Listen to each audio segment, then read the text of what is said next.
ঝামেলা নাই সন্ধ্যা।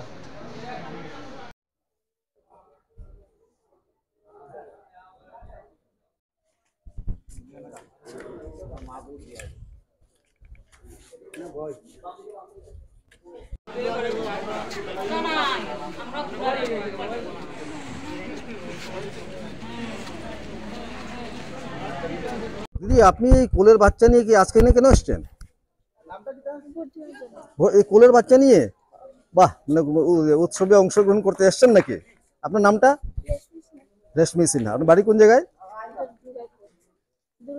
দুর্গাপুর। কত নম্বর ওয়ার্ডে?